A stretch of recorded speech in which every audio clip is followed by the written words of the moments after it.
કર અને આ લડાઈ જે છે આ ઇલેક્શન પર્ટિક્યુલર એવું નથી કે ચુનાવનું છે ને 5 વર્ષ માટેનું છે. આ ઇલેક્શન છે 30 વર્ષનો હિસાબ કરવાનો.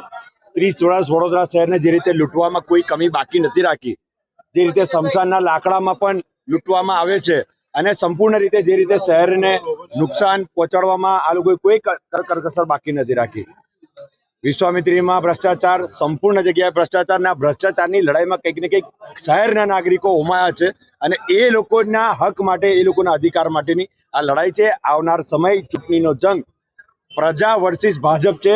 સત્તાની સામે, સત્તા માટે જે લોકો એ કરી રહ્યા છે એની સામે જે સત્તા બચાવવાને લોકોની સેવા કરવા વાળા છે એ સર્વ લોકો લડી રહ્યા છે. અમે તો એક નિમિત્ત છે અને પાર્ટી અમારા પર ભરોસો કર્યો છે અને પાર્ટીના ભરોસા સાથે વડોદરા શહેરના વોર્ડ નંબર 8ના તમામ સુભાનપુરા, અલકાપુરી, કરોડિયા સર્વ લોકોના સાથ સહકાર, માતાઓના આશીર્વાદ સાથે સંપૂર્ણ રીતે સજ્જ છે.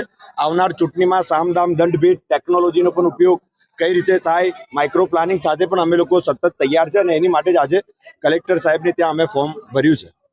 ચડાવ ઉતાર થવાના છે. હજુ પણ તમે જુઓ નારાજગી સર્વ જગ્યાએ છે. જે રીતે ઉમેદવારો મૂકવામાં આવ્યા છે વોર્ડ નંબર 8ના, એ પણ ફક્ત 2 વર્ષ પહેલા જોઈન્ટ થનારને ટિકિટ જ્યારે આપવામાં આવી છે ત્યારે જૂના કાર્યકર્તાઓના મન દુઃખ થયા છે અને એ મન દુઃખની અસર પણ કંઈક ને કંઈક એમની પાર્ટીમાં એમને જોવા મળશે.